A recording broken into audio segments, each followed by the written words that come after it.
Good evening, everyone. You're very welcome to this episode of Let's Talk Sheep. I'm your host for tonight, Ciaran Lynch, and our focus on this webinar with Lambing on the Way is to focus on some practical tips to make lambing easier and really focus on how we're going to reduce mortality and reduce some of that labour input at lambing. So I'm joined by my colleague, Michael Gottstein. Michael, see if your camera on there. Good to have you on this evening. Thanks, Ciaran.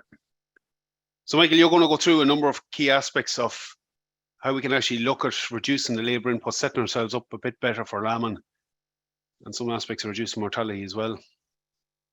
Yep, Ciaran, I'm going to tell people, I suppose, some tips for 2023 for the coming lambing season, and I suppose maybe just a few tips as well in terms of how we can try and keep more lambs alive on sheep farms.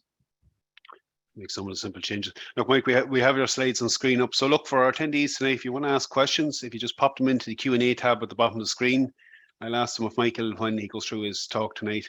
So look, if there's anything that comes up in it, by all means put it in and we'll ask it in. Michael, I'm going to hand it over to you now and I'll let you start off talking and we'll join you again towards the end. Okay, Ciaran, is that moving on for you there, yeah? Yep, no, that's 100% Michael. Okay, thanks, and good evening, everybody. Yeah, so look, I'm going to talk a little bit around tips and tricks and maybe getting things to work a little better. Some small areas around improving lamb survival. I suppose just the background to this, 20 to 25% of the annual workload is associated with lambing. You know, so there's studies have been done on that, and what that really means is that during lambing we're kind of 2+ times busier than we're at any other time of the year, and it can become stressful. And I suppose look at what we would say is generally where things are well organized, there's less work involved, and also better outcomes, So that's important because I suppose this is the time that people are getting the lamb crop for the coming year, and lambs that are lost, that money can't be made up again at a later stage. So generally, the better we can do in terms of getting more lambs out and getting them to do well is very important. So I'm going to talk a little bit about focusing on facilities, hygiene, supervision, and if we think back, an awful lot of time at lambing time and after lambing is spent dealing with sick, weak, and problem sheep.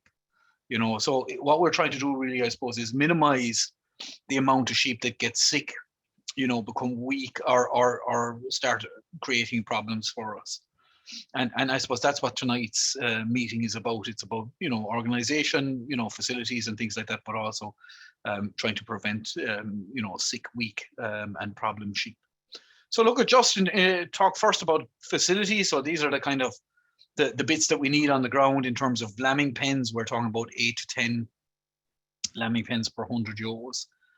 So those are individual lambing pens, so farmer with, for argument's sake, 300 ewes would need to be having up on 30 lambing pens for synchronized mating. So that's somebody who's sponging ewes. It's a very, very compact mating, a lot of ewes lambing over a kind of a 5 or 6 day period. You're talking about maybe 4 lambing pens per 10 ewes. And that's just to give us enough pens to be able to keep the sheep in for long enough. And I'll talk a little bit about that later on as to why that's important. Fostering pens then, the next thing, maybe, somewhere 1 to 3 fostering pens. Obviously, it depends maybe on the litter size as well.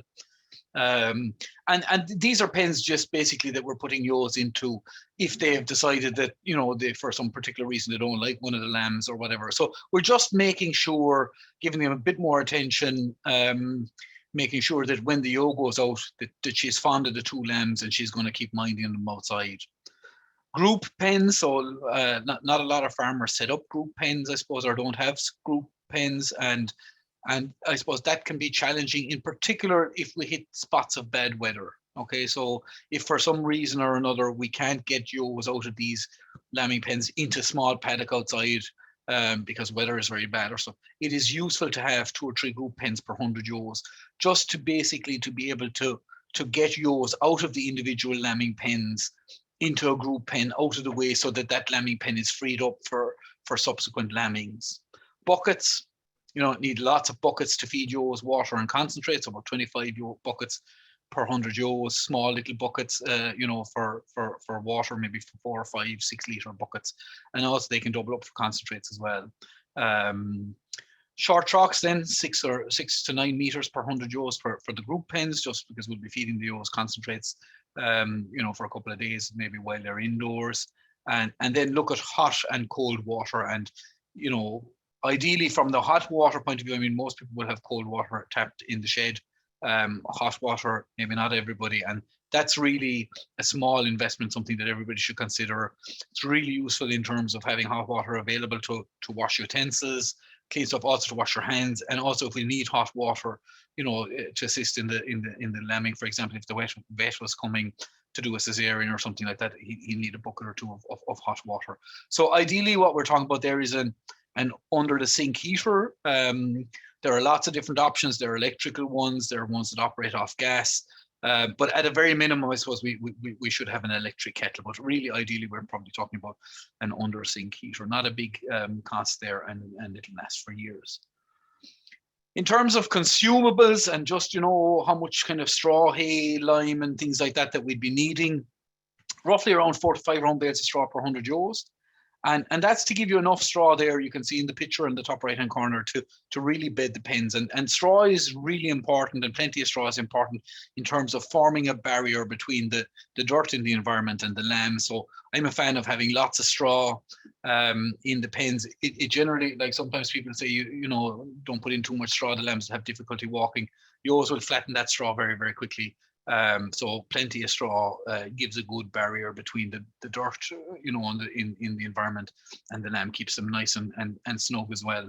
Hay, about 1 round bale per 100 ewes if you're feeding hay, or some people use silage in the pens. And then lime, again, I'm a big fan of lime, cubical lime, hydrated lime.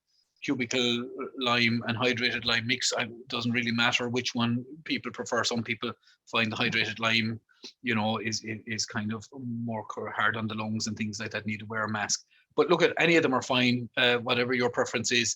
About 4 to 5 25 kilo bags per 100 ewes, and that's really to give a good bit of lime between the pens. So again, after each lambing, clean out the pen, give it a quick brush out, fire in a little bit of lime, a thin layer of lime, put down the fresh straw, and you have a very clean, hygienic pen for the next ewe to go in.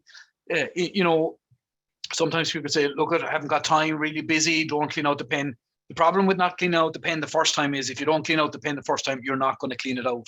If a pen is cleaned out the first time, the amount of straw that you're talking about removing is probably 1 or 2 forkfuls of straw. You'd pull it out there in a matter of a minute. If you allow that to build up, then it's a wheelbarrow job, and it definitely won't be done. So I would encourage people, if at all possible, to clean out pens between lambings. It just really improves the hygiene there at lambing time in those lambing pens, when the lambs are most vulnerable, I suppose, to contracting disease. Water, so ewes drink an awful lot of water. The figure is about 4.5 liters of water per kilo of dry matter intake. So, we could see ewes there, drinking 10 liters plus of water. So look, at some farmers have self-filling drinkers, or a 4-inch water pipe running through the pens with holes cut in, and they're really ideal. Little bit expensive, I suppose, in terms of setup, and a little bit more difficult to set up and take down. Maybe sometimes people have permanent lambing pens and they're there, and that's great if you have that. Brilliant job. If not, I would say at the very minimum, we should be looking at a barrel, a kind of a 200-liter barrel, somewhere conveniently located, ideally with a self-filling ball cock, and that you'd have a clean bucket inside that, and be very quick then to transfer water into buckets, wash out buckets, and fill buckets and bring them around to the ewes. So really speeds up the jobs, I suppose, in the morning. A lot of time at lambing time is tied up in dealing with the animals in individual pens. I mean, if you have a group of animals inside in a pen, it's one feeding, one run of concentrates. They have an automatic feeder and 1 pike of silage into them, with the front loader. If you're feeding 30 sheep in an individual pen, you have 30 bits of silage, 30 buckets of water, and 30 bits of meal. So obviously you can see the time really gets chewed up there. So the better that is organized, the quicker and easier it is, and it allows time for minding lambs and supervising lambing and doing all those other jobs that need to be done. Ewe and lamb bonding. So this is really important. It's very important that the ewe bonds to her lambs. In general, what we see is that ewes learn to identify their lambs much quicker. Probably takes somewhere around 8-10 hours. Lambs a little bit longer. probably up to 18 hours to identify their mothers. And that's why that 24-hour period in a lambing pen is very important to get not only the ewe to bond with the lamb, but also the lamb to be able to identify its mother pretty easily. And the one of the things that really influences mothering ability is actually body condition score. And ewes in poor body condition are poorer mothers, and there's a good bit of work done on that. So I think that's something that people need to be conscious of. Ewes that have lost a lot of body condition in late pregnancy, because they were housed too late, or they were, underfed, or it was poor quality forage and not enough concentrates given to them, that'll have an impact on their ability to look after their lambs. Parity as well. Look, at older ewes spend more time attending to lambs, and look, I don't think there's any secret in that. Generally, we have to probably watch our ewe lambs if they're lambing for the first time as hoggets, or hoggets lambing for the first time as two-tooths a bit more. Lambing difficulty also affects it. So, if we have very large lambs and ewes have awful difficulty lambing, they're more likely to be sick and sore and spend less time looking after their lambs. So look at anything we can do to avoid that in terms of nutritional management, intervening early where it's necessary to intervene, and in particular, if we are intervening in the birth process, to do that carefully and gently with lots of lube, to make things as easy for the ewe and the lamb in the birth process, so that, the ewe isn't sore or sick afterwards, that we haven't introduced dirt into the ewe, and that she's not going to get an infection, in a day or two's time, which is going to make her sick and stop her from minding her lamb. And just look at there, I suppose, in terms of ewe and lamb recognition, ewes recognize the lambs by sound and smell, whereas lambs recognize their moms by sound, and that takes a little bit longer for them to tune in on that one.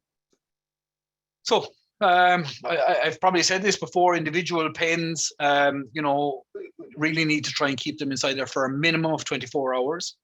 And then look at a group pen, or if the weather is kind, and at the moment, we're very kind weather, and I suppose a lot of people that are lambing ewes, if they're strong enough, might be leaving them out into a very sheltered paddock or something like that. But if not, then keep them in a group pen for another 24 to 48 hours. So they're kind of 2 to 3 days old, going out into a small paddock, mixing with a few sheep, getting used to find their moms before then they go into a bigger area. Very important that we have a pen to retain problem sheep. And on bigger farms, maybe a number of them. So problem sheep could be simply ewes that haven't taken to their lambs, or ewes that have or lambs that have an injury and maybe can't keep up with the ewes, or even just ewes that lost lambs, or sheep that are not going to go out with lambs or things like that, somewhere to bang them and hold them there for a while, until lambing is pretty much settled down and we can figure out where everything is going. Foster ewes, so if we're fostering lambs onto ewes, we obviously need to keep them in a little bit longer to ensure that they've accepted lambs. The last thing we want to do is leave out a foster ewe there, maybe with her own lamb plus another lamb, and she changes her mind a day later, and then we end up having to pick up a lamb out in the field that is in bad shape a couple of days later, hasn't been getting the right amount of suck from the mother, and bring him in and try and get him back on a bottle or a feeder. So that's obviously a challenge. So look at foster ewes, keep them in until we're sure that they've accepted the lambs and they're looking after the lambs and allowing the lambs to suck. So then look at, I suppose, the other thing then is just in terms of marking lambs, and I'll show you a couple of pictures now on the next slide on this, but it's very important that we mark the lambs with a number. So, I mean, generally, most people would start with the number 1 and work their way up, so the first ewe that lambs is number 1. Mark them on the same side as the ewe, and that's very important. Sometimes people mark lambs and ewes on different side, or they might mark the singles on the right and the twins on the left. Just remember that when you're checking the sheep in the field, very often you'll be, if the sheep are moving away from you, they'll be moving in the same direction. And it's important then that if you want to see what numbers they have on the side, that they're all marked on the same side. So, I would suggest very strongly that people use different colors for singles, twins, and triplets. So, for example, the single would maybe be a blue number 5 or blue number 10. That would be on the mother and the lamb. So if I see a ewe walking up the field and she's got a blue number 10 on her, and there's a blue number 10 lamb walking after her, I know that she only has a single, I'm only looking for one lamb. Whereas if that was a red number 10, for example, I'd be looking for 2 lambs with number 10 walking after her. And some people leave yours out with 3 lambs, and obviously a different color to identify them would also be important. As well as that, I would say, if we have fostered lambs, I would put an F on the ewe to identify that she has a fostered lamb, and I would also put an F on the lamb that has been fostered. So her own lamb would have the same number as the ewe. The lamb that was fostered on would have a different would have that F on it, just to make it very easy for me to see that that is the lamb that I fostered on, and I could check when she's out in the field to make sure that that lamb is keeping up with her and is doing well. So I'll just show you an example here, I suppose. And what you can see here is in the bottom picture here, there's a ewe there, number 49, and you can see she's got 49 on this lamb and 49 on the second lamb. So when she's out in the field, it's very easy to see, she's got twins, 49. If I see that ewe, same number on the lamb. The ewe up here in the top left-hand corner, she's 47F with an F on her backside. And then you can see the 2 lambs. So the first lamb is just 47, and that's actually her own lamb. And then there was this second lamb, which was fostered onto her. So this is a triplet or an orphan lamb that needed a mom and was fostered onto her. And you can see there's a little F there on the back of that lamb, just to denote that that is the lamb that has been fostered onto that particular ewe. And when she goes out into the field, very easy there to follow that, identify which lamb was fostered, and make sure that that particular lamb is doing well. And if it's not doing well, then we bring it in and reset the clock, try again, maybe bring the ewe in and confine her for a bit and see, can we get her to take the lamb, or put the lamb on a feeder. Suppose then we have the issue with small, weak and sickly lambs, and look at in particular in high litter size flocks where we've lots of triplets and quads, we're going to have numbers of smaller lambs, and they require extra attention to ensure that they feed.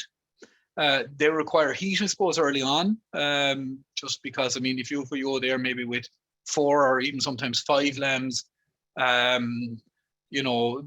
she mightn't get around to giving every one of them the same amount of attention as a ewe with obviously 2 lambs, in terms of licking them dry and having the amount of milk for them. So the little bit of heat, I suppose, there helps us as well in keeping those lambs going, giving them a better start in life until we've decided what we're going to do with them. Are we fostering them on?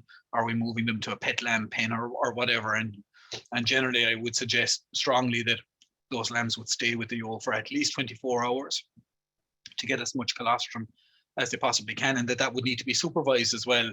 So if the ewe hadn't a lot of colostrum, that they would need to be supplemented with colostrum from single bearing ewes, or colostrum that, artificial colostrum, and we'll talk a little bit about that later on as well. Just the one warning, I suppose, on the heat requirement. Those red lamps are really, really good at providing heat for lambs, but they are a significant fire risk, So those lamps generally come with a little kind of a guard over them, but that guard will be quickly dismantled by a ewe if she decides to take a dislike to it and beat it off a pen or a gate. The red lamp will fall on the straw, and next thing you have a fire, and obviously that's something that we need to be conscious of. And you can see here on the bottom right hand corner, there is a picture there of a guard that has been made up, not a big job really, and it basically protects the red lamb from the ewe, so that you can't break it apart. And even there's a little bit of a mesh down there if something did happen, that it would catch a bulb or and stop it from hitting the straw and catching fire. So look at, obviously with electricity, there's also always a danger. Check out the plugs, and the plugs are properly wired and in good order, and sockets and all those type of things. But especially guard the red lamps. Lots of red lamps hanging up in sheep sheds, and there's nothing around to stop the ewe from having a crack at them. Okay, I suppose in terms of those small, weaker lambs, they require longer time, obviously, in the individual pens, and it's always a good idea to have a heat box and glucose available to hand, because they're the lambs that are most likely to need that if things go slightly wrong on us. And we'll talk about that later on as well in the presentation, what the options are there. So look at, I suppose that brings me on to the whole area of lamb nutrition, and lamb nutrition is really, really important. So, I mean, half of the lambs that we lose are lost in the first 24 hours of birth. And, you know, that's a significant number of lambs. I think we can actually save a lot of those lambs on farm by better management of nutrition. So that starts with the ewe nutrition, and you know, we've discussed that before, so I'm not going to go back over that, but making sure that ewes are in good body condition, you know, that they've got plenty of good quality feed, in particular soybean meal, so that they have enough colostrum. And then it's about managing that colostrum, and colostrum is really, really good in terms of, you know, it performs 3 different tasks in the ewe, and we'll see a short little video about that soon, and you know, I'll be going through those different points. But what's really important is that we give every lamb 5% of its body weight in the first feed, and in total then in the first 24 hours 20% of its body weight. So if we take a 5 kilo lamb, what we're saying is 5% of that 5 kilo lamb is 250 mil. So your typical, you know, well-grown twin lamb is about 5 kgs, you know, and that lamb needs 250 mils of colostrum in the first couple of hours of birth. And that's really setting it up for life, getting the immunoglobulins or the antibodies across into the bloodstream, and basically developing that lamb's immune system. And that's the only real immune system that lamb is going to have to fight off disease for the first few weeks of life, until it starts getting challenged and builds up its own immune system. So these are basically antibodies that it gets from its mother, and they're going to be knocking around inside the bloodstream, ready there to fight off any disease that comes. So it's really important that we put in enough. Very often people say, oh, look, we give them 1 or 2 syringes. That's not good enough. Really, they need to be getting the full 5%, so 50 mils per kilogram for a 4 kg lamb, which would be a relatively small lamb. We're talking about 200 mils, so that'd be kind of 3.5 syringes of these 60 mil syringes, if that's what people are using. You know, for a 5 kilo lamb, 250 mils, that'd be 4 60 mil syringes. Okay.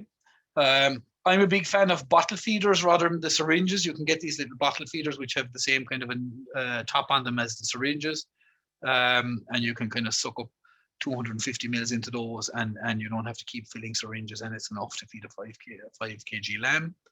And then look at the very important thing here in terms of colostrum nutrition in the lambs, is that every lamb must get some ewe's colostrum in the first feed.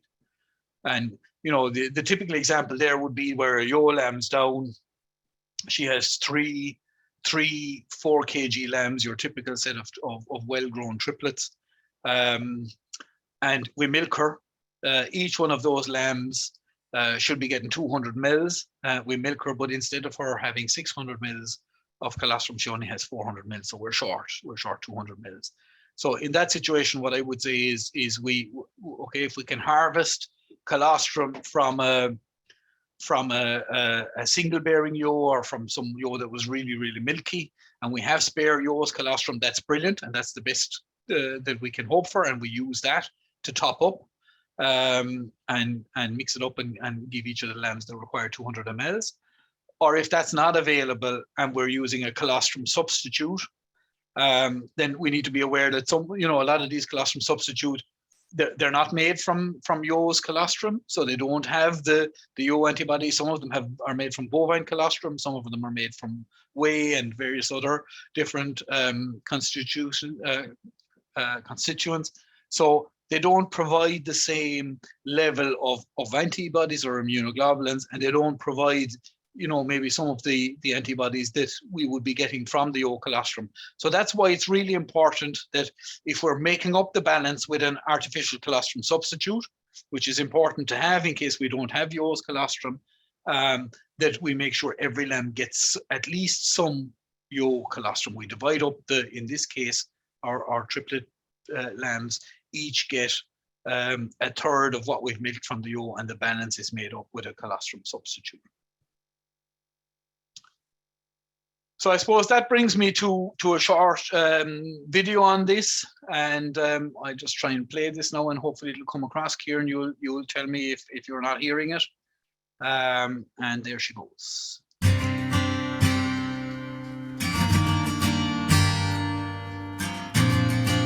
In terms of the infection through the mouth, what we're depending on to prevent the infection through the mouth and the infection that takes place in the digestive system of the lamb is colostrum. So the Yo's colostrum has three purposes in the lamb. The first one is to provide nutrients, energy and protein. The second one is to act as a laxative to clean out the gut, and that's the first really sticky black dung that we see in the lamb. And the third one is to provide antibodies. So when the lamb is born, its gut is open so that the antibodies can transfer from the intestine into the bloodstream. And what we're doing is we're putting in the Yo's colostrum, which contains lots of antibodies, and those antibodies are traveling across the gut into the bloodstream and give that lamb immunity for the first 5, 6, 7, 8, 10 weeks of its life, depending on the particular disease in question. So it is very important that we get the colostrum into the lambs in time and sufficient quantities. The amount of colostrum that we're looking to get into a lamb is 50 milliliters per kilo of lamb birth weight.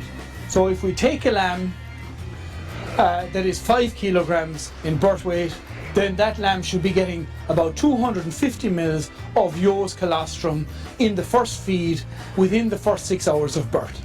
If the lamb is unable to suck the colostrum from the Yo, or if the Yo, its mother, hasn't sufficient colostrum, then it is important to get colostrum from another Yo, or not ideal, but supplement with artificial colostrum substitutes or colostrum from cows. The stomach tubing procedure is quite simple.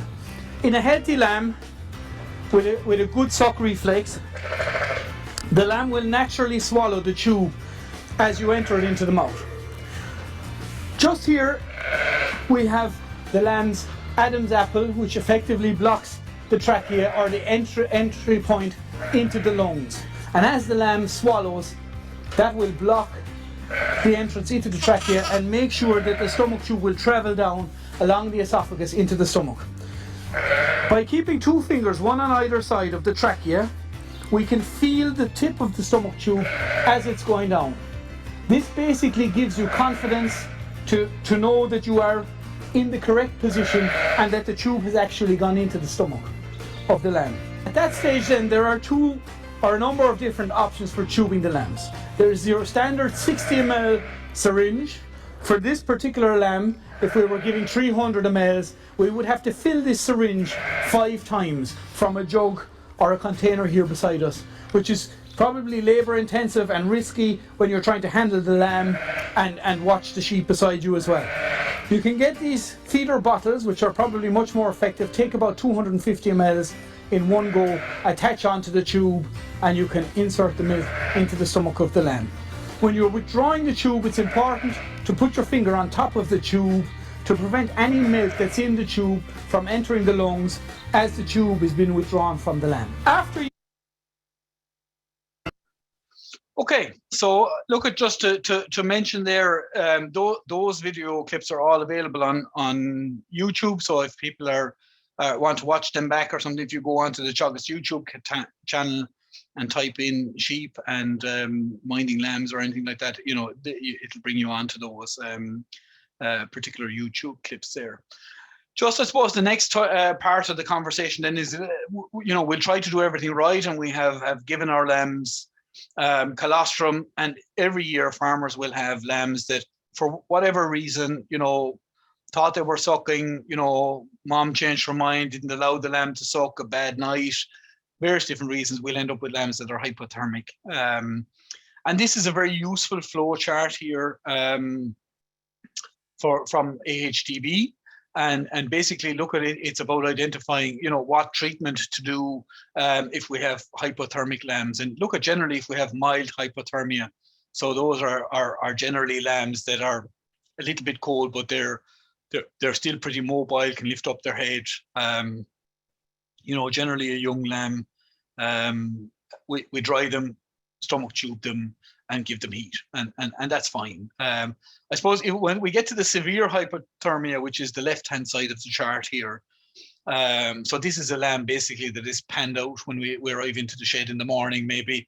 Again, look at if the lamb is a very young lamb, dry the lamb, put him in the warming box, and then give him a bit of feed. That lamb still has body reserves, brown fat, and all it needs is heat. If the lamb, however, is older and isn't able to hold up its head,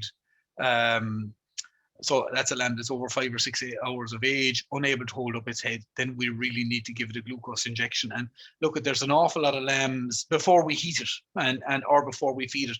An awful lot of lambs lost every year on this one, where people find a lamb is on the way out, stretched out, almost unresponsive, but still alive, not able to hold its head up.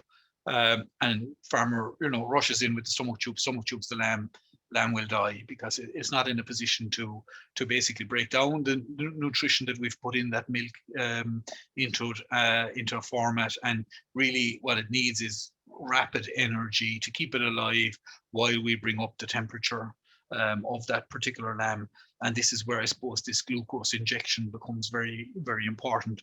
We run a significant number of workshops throughout the country, and maybe some of the people on the call here, on the webinar here, have been at some of those, and we talk to people about this. And by and large, an awful lot of farmers, are not in the habit of doing this. And I think there's quite a few lambs that can be saved if people do it. And it's relatively simple to do, and it's a 10 ml per kg of a 20% dextrose solution.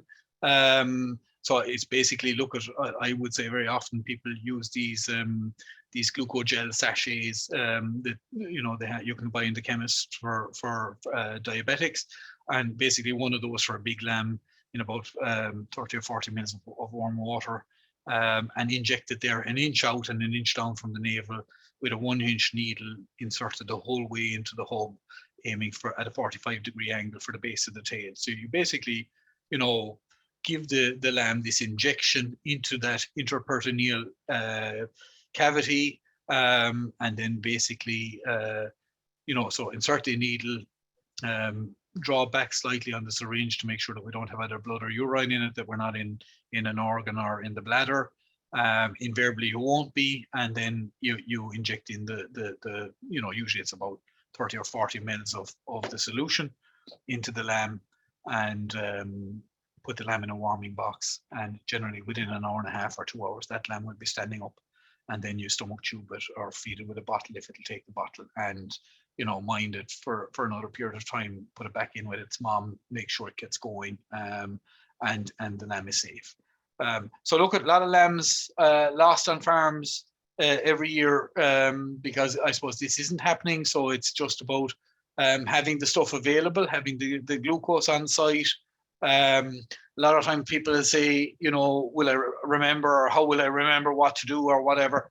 All of this stuff is on Google. If you're in the lambing shed at 5:30 in the morning, you've got a lamb that's down with this and you're wondering, what did Michael Gottstein say, or how do I make up this 20% dextrose solution? Google it. You'll have it there in 2 minutes. Have the glucose ready, boil the kettle, pour 100 mils of warm water into a cup of that boiled kettle water into the cup, leave it cool down to body temperature, mix in your glucose, inject the lamb, put the lamb into under a heat lamp or into a warming box, and off you go.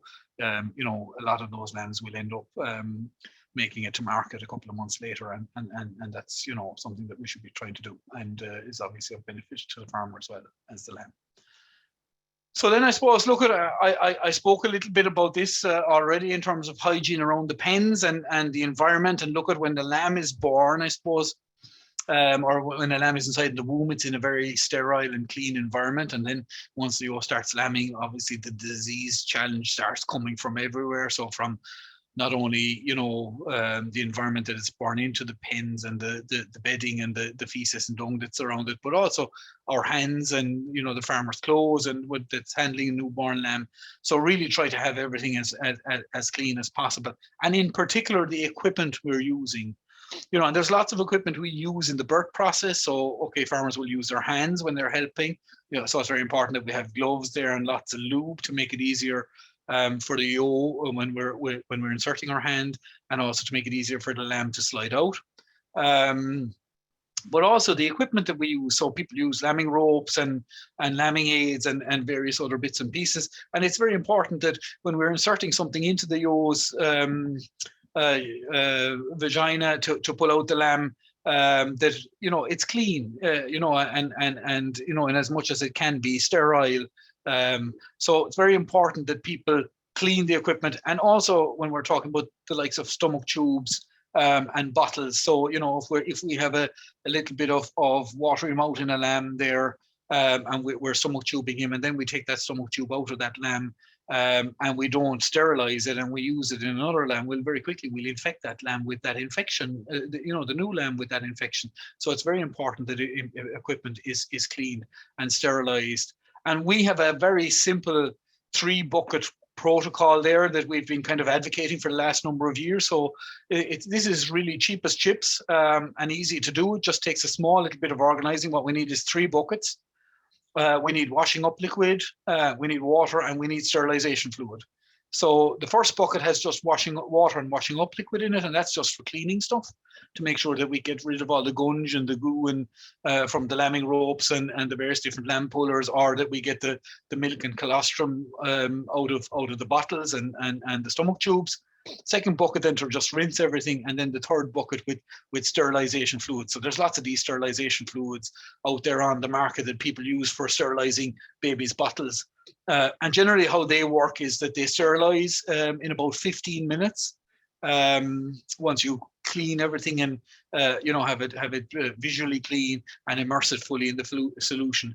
And those sterilizing fluids generally stay active for about 24 hours. So once we make it up, we have 24 hours there to use it, and once we pop stuff into it after 15 minutes, it's pretty sterile. So we should be using that 3-bucket system, and I have a short video clip there again that I'll show you now to demonstrate that, to disinfect everything from bottle, stomach tube, lambing ropes, lamb pullers, jugs, mixing whisks, anything that we're using in the lambing shed, just to keep it clean, you know, prevent the buildup of bugs on it, and prevent the transfer of bugs from one lamb to the next. So this is the short little video clip. And again, Ciaran, if we have a problem with sound, you might just let me know. And there we go. We're not transferring infection from ewe to ewe or from lamb to lamb in the feeding or the lambing process.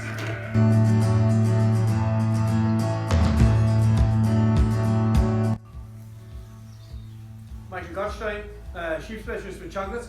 I'm here today to talk about our 3-bucket system for cleaning and sterilizing all your lambing equipment.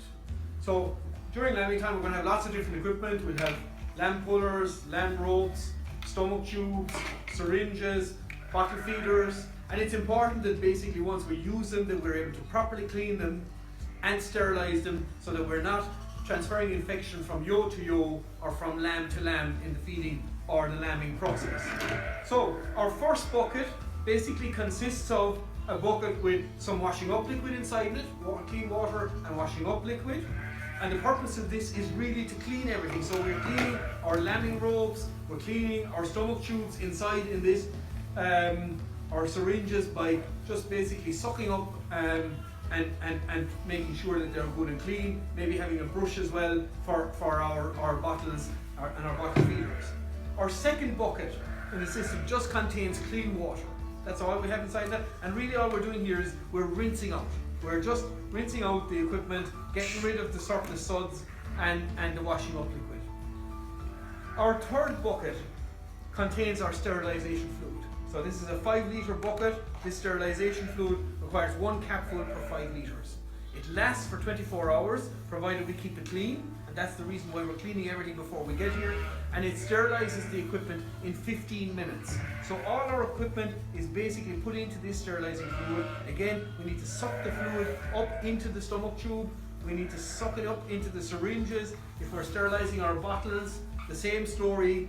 Go through the 3 buckets. This is a clean bottle, and then put it into the sterilizing fluid, fill it up to the top, and then leave it inside there for 15 minutes. And once the 15 minutes is up, it'll be sterile. You can leave it in there for the day, and every morning then we change out our 3 buckets, empty out what's inside, and refill them, and we're ready again for the next 24-hour period. Just when we're using the equipment again, just empty out the sterilization fluid. There's no requirement to rinse it out. When we put our milk into that bottle, or the same for the stomach tube, just empty out the sterilization fluid, empty it out of the actual tube as well, and it's ready now for use.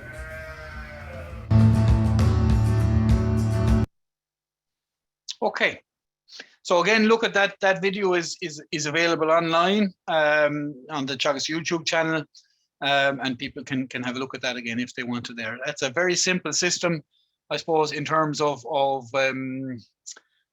cleaning and sterilizing everything. And the one thing I would say in the video there, I think I mentioned that that's a job that should be done every morning. I think really when most people come out in the mornings into the lambing shed, all hell has broken loose, and maybe that's the last job that should be done at night time, is before you go into the house in the evening or night time when you're finishing up, just empty out those 3 buckets and refill them, and everything is right and ready again for the next day, and everything is nice and clean and sterilized.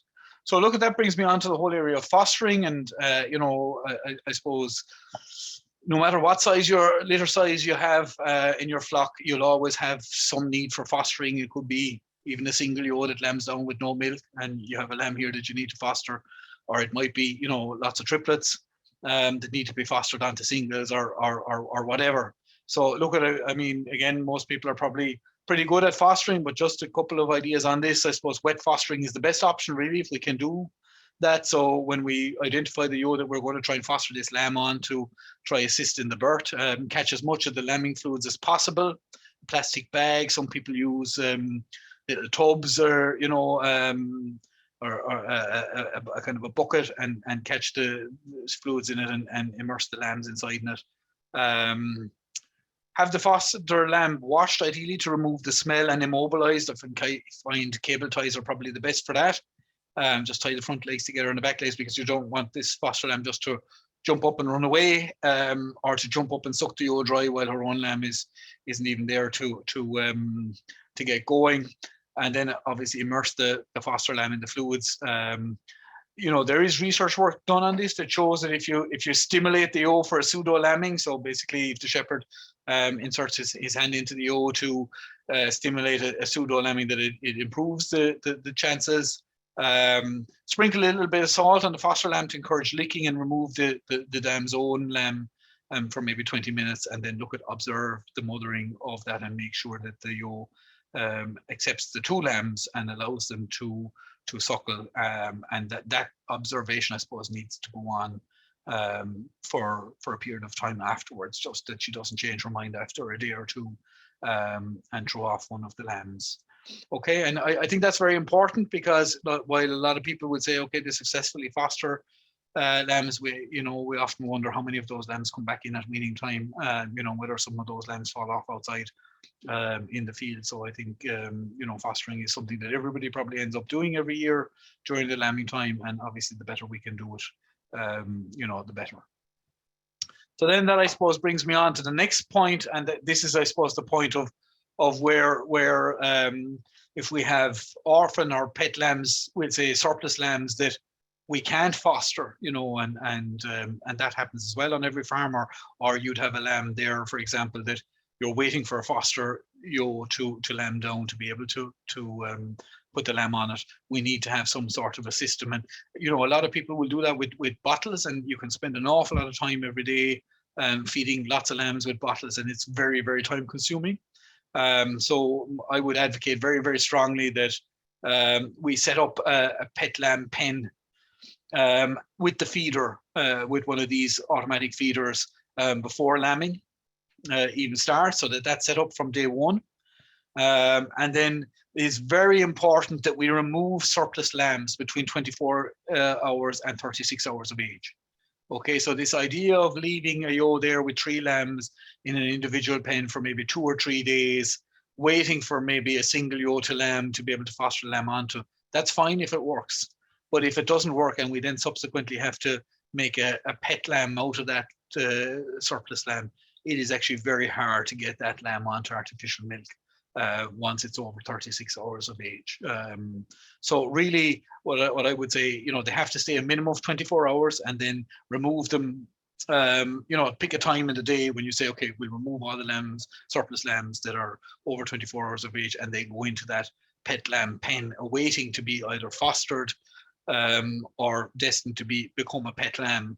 And if that's set up, generally what you'll find is the lambs will train each other. So once the first couple of lambs are trained, put a different color mark or a mark on a different part of the body of the lambs every day. So you know that, the green lambs are all sucking and the red lambs are the ones that went into the pen this day. We just have to supervise the red dotted lambs or whatever, system we're using, but just that there's a bit of supervision there to make sure that they get up and going. And there's lots of these artificial milk feeders out there. They're not very expensive, 300-400 euros, keep the milk warm and will feed up to 20 lambs, no bother. And they're quite useful and cut the labor out of it. I suppose when you're setting up that feeder for the first 10 days of life, we'd be setting it at the milk at a maximum temperature, probably somewhere around, 25, 26, 27 degrees. That's to encourage intake, and generally you'd be expecting about a litre, maybe a little bit, litre and a half a day for your typical size lambs for the first 10 days. Once they go over 10 days of age, then generally they start drinking a good bit more. And at that stage, we reduce the milk temperature setting to the minimum setting. So that's usually around 18 to 20 degrees on most of these feeders. So they'd be getting kind of, lukewarm milk from the age of 10 days to 20 days. And then we really see milk intake start to rocket off, kind of 2.5 litres a day. So from kind of 3 weeks of age, we'd be knocking them back onto cold milk, and that basically limits their intake. It stops them from gorging themselves. It prevents bloat, and generally we'd be advocating the weaning of lambs at kind of 35 days of age if we're keeping them on as pets. Now, I just go through some of the costings on that because milk replacers, have gone up significantly, I suppose, in price, just like all the other input costs, I suppose. So generally, we would say we should be targeting around 13 kilograms of milk replacer per lamb. That's to rear the lamb to 35 days. And look at, depending on, I've just put up some prices there that I got. Look at, there's wide variations there depending on brand and how you buy it, whether you buy it in a 5 kg bucket or a 5 kg bag or a 20 kg bucket, or I think there's 10 kg bags. So look at, these are rough guideline figures, but you can see there 13 kilograms of milk replacer. Current prices there that we picked up there in January, somewhere between probably 45 and 60 euros per lamb. That's just for the milk alone, to rear an orphan lamb through to weaning at 35 days of age, giving it 13 kilograms of milk replacer. So look at, I've gone through the rearing protocol there. But look at, I think, maybe some people will probably say, look at that kind of money, I'd consider selling them as selling surplus lambs as pets. And again, look at, that depends on what the market is going to do and whether there'll be a market there for that. And also look at, if you're selling lambs as pets, surplus lambs, you need to be very conscious of how much milk you've put into them, because if you're selling a lamb that's 2 or 3 weeks of age, it could have 20 or 30 euros of milk consumed already, so obviously that needs to be reflected in the price. So I have a couple of different options here in terms of the cost of feeding and rearing lambs, these surplus lambs. So look at, this is a system, I suppose, that we've kind of been advocating for a while. It's rearing surplus lambs on ad lib milk replacer until 5 weeks of age. So that's your 13 kilos of milk replacer. Plus lamb creep, and then turn out to grass at 8 to 10 weeks of age, and run them on grass with the rest of the lambs. And look at current costs, taking milk replacer there at €3.60 a kilo, and concentrates at 500 euros a ton. You can see there that lamb is costing about 80 euros to rear there, between the cost of milk replacer, meal, about 50 kilograms of meal there, bit of grass up to included there, and some miscellaneous costs, about 78 euros. Look, I think, if you're going to feed them for longer, and lots of people do, and maybe feed them more, or put more meal into them, then obviously the costs are going to go up. And that's the next one then, where we, a lot of people would be rearing surplus lambs on milk replacer and then finishing them intensively indoor so they don't get out at all. I suppose they're finished indoor, and I suppose that's a high performance system. We see very good performance on that. They don't get that setback when they go to grass, and lambs finish very, very quickly on that system. But as you can see there, then the cost goes up significantly. So with the same amount of milk replacer in there, the 13 kilograms coming in at just around under 47 euros. And then meal, significantly more meal because they're staying in to finish. So 110 days of meal at an average of 1.1 kilos. Coming in there at 60 euros, just over 60 euros. Again, the meal there at 500 euros a ton, a little bit for straw and electricity and things like that, coming in there around 111 euros. So look at current lamb prices. You would want to be optimistic if you're venturing down that particular route this particular year. And then I suppose the last one is some work that was done in Athenry for a long number of years, and it's basically the cost of rearing 3 lambs on the ewe, and this is where we've got to identify the ewe that has sufficient milk to be able to do this. Now, not every ewe will be able to do this, and this does not suit every system. These have to be managed as a separate flock. Very often, on farms where this happens, they might also have ewe lambs rearing lambs, lambing down as hoggets, and they'd be getting maybe a bit of meal for a period of time, and then these triplet ewes can fit into that system, because in this situation the ewe needs to get meal about 0.5 kilo per day for the first 5 weeks post turnout to make sure that she has sufficient milk. We need 3 evenly sized lambs. We need a ewe that is capable, very milky ewe that is capable of rearing those lambs. And I suppose there is the risk with this particular system that if it goes wrong and one of the lambs starts fading, that they can be hard enough to get back onto an artificial feeder if we're going back out after 2 or 3 weeks and trying to bring in these lambs that aren't doing that terribly well. So it's a system that is working on some farms, but it is not a simple system to use. But as you can see there, the cost is much lower, obviously, because the ewe is doing the work first there, coming in at about 45 euros there to rear the lamb. So what we've in there is the meal input for the ewe, post lambing, 0.5 kilo there for 5 weeks, and then meal for the lambs. So the lambs get meal up to weaning, about 0.3 kilo per day per head per lamb. And then basically we've a little bit in there for grass as well. So coming in at about 45 or 46 euros there on that one. So look at it's by a long shot the one that I suppose makes more sense, but it is not a simple system, and you need to pick your ewes for that one. Not every ewe is going to be suitable, and not every farmer will have a system where they can manage these ewes as a separate group, which would need to happen in this situation. So look, that's a summary of the 3 different options. Figures are there. We've already discussed it. Rearing on the ewe, obviously the cheapest option. Artificially rearing them indoors, but finishing them on grass, so a much slower finishing period outside. Generally, we get a little bit of a setback on those lambs when they come out, so they slow down significantly. But we'll get away on about 80 euros a lamb, and then I suppose the artificially indoor intensive finishing, 111 euros there. So look at, I suppose, I think I've spoken for a long time there now, Ciaran. So hopefully I haven't bored everybody this evening, and we have a few questions, and I take them. No, they're still on, Michael. Thanks. That was a very comprehensive talk. So as we went through a lot of different areas, and look, we have some questions coming in. I'll let you just catch your breath for a moment. Quick reminder: the Q&A tab at the bottom of your screen. If you want to type in any questions for Michael on any aspects he covered, we'll try and get around them. I have a couple in. Just conscious too, the clips that Michael showed, they may not have played correctly for everybody, depending on your internet connection speed. So they are up on the Teagasc YouTube channel along with another host of information. And look, Michael, as you indicated there's a world of information up on YouTube, and that's some very helpful clips to go through different aspects of it. So you can go back in any of it, and hopefully we'll have this recording up in the coming days as well. Michael, we might just start with a couple of simple questions. I'm trying to keep these a little bit in order. We had one, and this one came up in the last webinar as well. Like in terms of pen size, any recommendations for the ideal pen size, or can I have a bearing on ewes, line and lambs? What size should we aim for? Yeah. Okay. So look, I think pen size generally. Look, there's a lot of pens out there, 4x5. I think it's a little bit tight. 5x5 grand, no problem.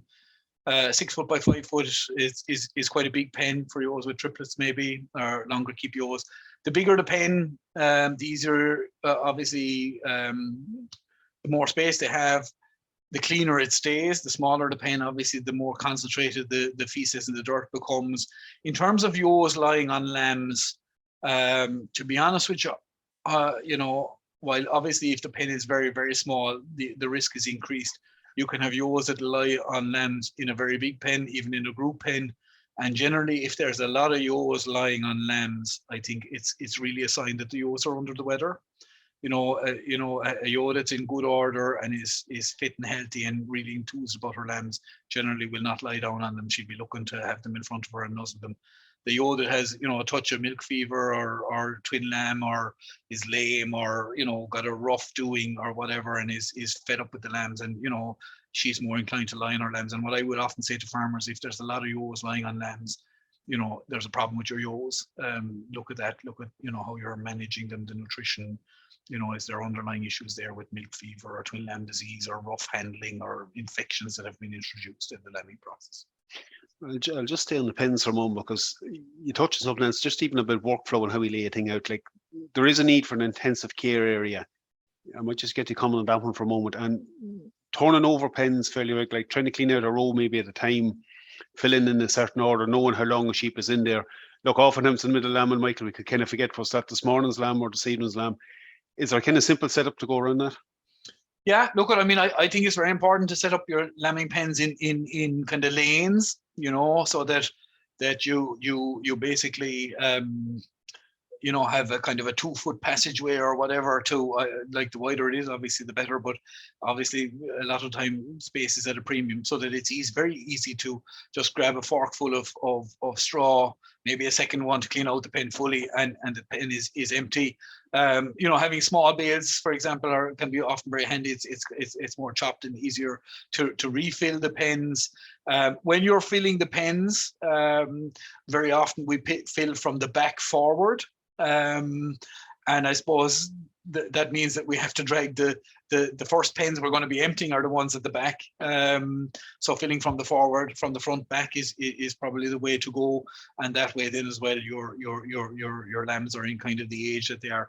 Very important, Ciaran, that we have a hospital area and a pen somewhere to put sheep that are, just going to be knocking around for a while. Because we don't want them holding up individual lambing pens in the middle of a row and a huge bed of straw under them then because they've been in there for 4 or 5 days. So very important. And, that we have an area where there is electricity for red lamps if we've got lambs that are in trouble and things like that. So very important. Yeah. And just look, when we're on that one, is something we see a lot on farms, simple tags on gates or bits of cardboard tied on, bits of corryboard or that tied on with a bit of information on them, especially if there's more than one person in lamb shed. Very useful technique as well.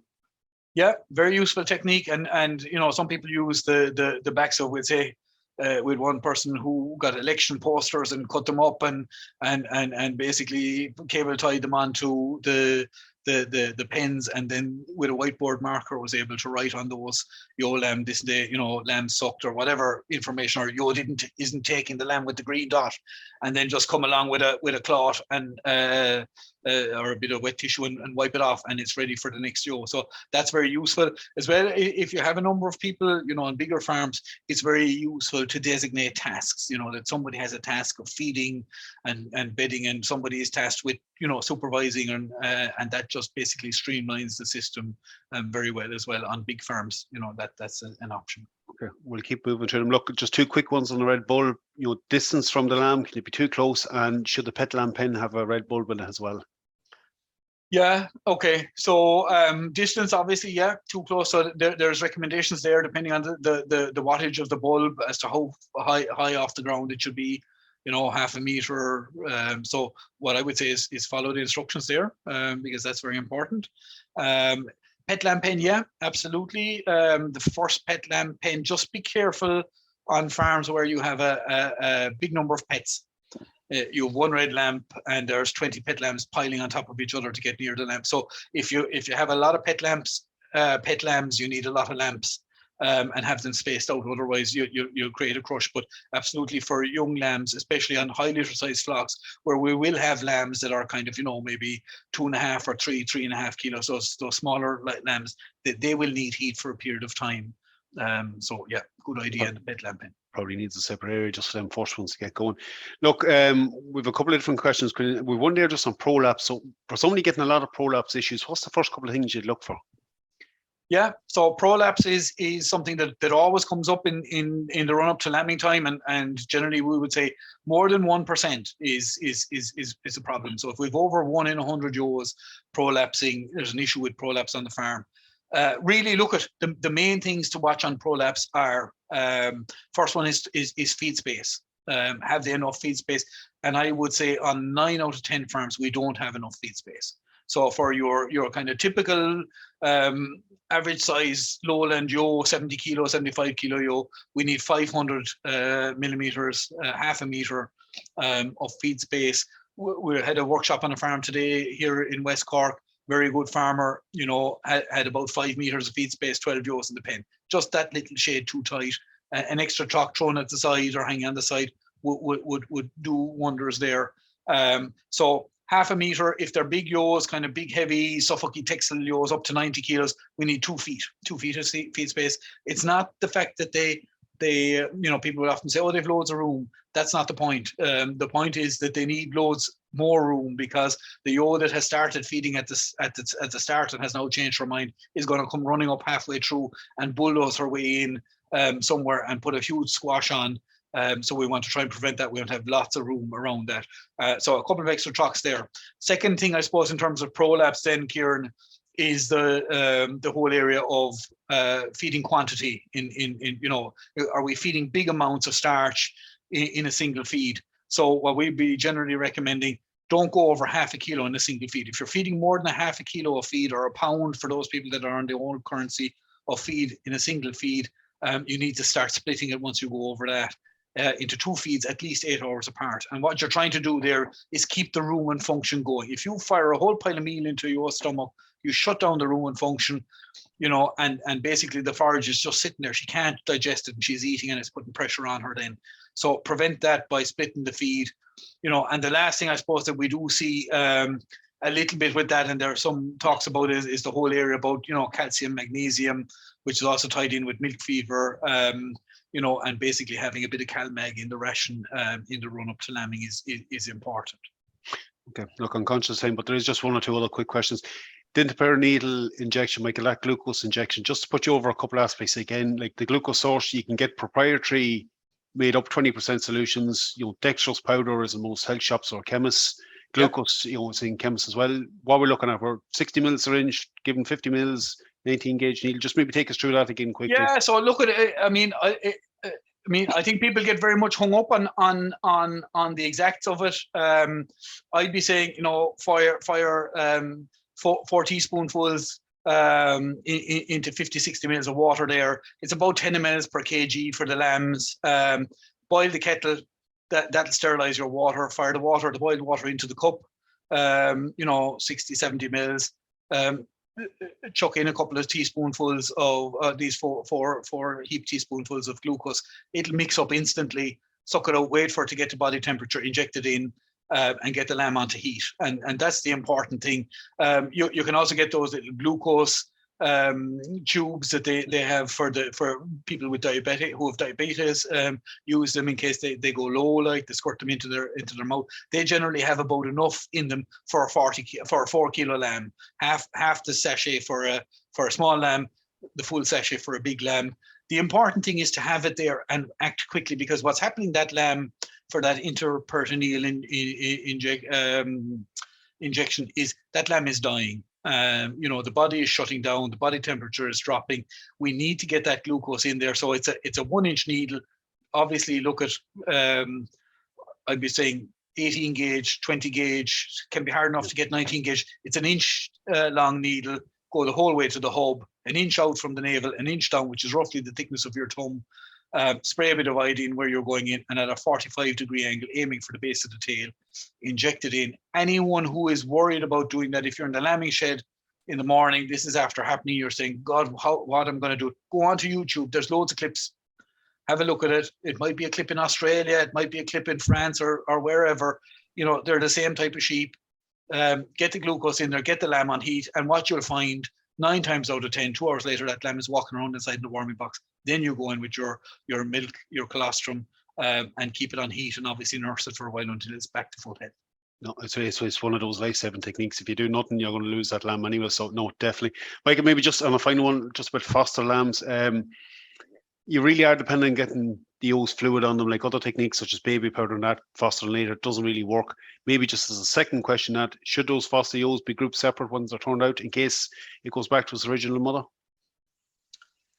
Yeah, I often wonder about that. I think if the lamb is removed at 24 hours of age and you're doing everything else right, you know, that you get a good bond there for a couple of days, I don't think it'll go back to its original mother. I certainly don't think the original mother will probably take it. I've wondered about that, Ciaran, and I suppose I don't have an answer. I suppose if you could do it, ideally, if you had a number of groups of sheep and you could remember where it came from and where its mother had gone, then that is obviously, you know, an ideal situation. But I think in most cases, people won't probably remember who the mother was and where she's gone. So I would say, look at the key thing with foster ewes. I would say they're probably a 2, 3, 4 day indoor stint. Make sure that they're really taking it, you know, in a group pen before you leave them out. And then if they're taking it, you know, if you see this lamb and he's leaping around and he's full to the gills of milk after 3 or 4 days, that lamb is good to go to the field with the mother, and that's where it'll be looking for milk. It won't be going back to its other mother. That's why marking and separately putting that F on it, making use of them group pens. That's where all that comes in. Yeah, absolutely. Okay. Look, I'm conscious of time, Michael. You've gone through a hell of a lot of stuff tonight. I'm going to leave you at that swam. We'll have to wrap it up for tonight, unfortunately. We could keep going for another half hour on it. Look, we'll have a recording of this webinar up on the YouTube channel, hopefully in the coming days. So it'll be available to watch back. If there is any other queries on it, I'm sure we have plenty of other material up on YouTube on the Teagasc website. Feel free to go in and look at it. And as Michael said, don't be afraid to Google when you're short of a question. Michael, thank you very much for tonight. Really appreciate you coming on. Just like to thank our attendees again, my colleague Damien Costello for manning Q&As, and we'll leave it there for tonight. All right. Thanks, everybody. Thanks, Ciaran.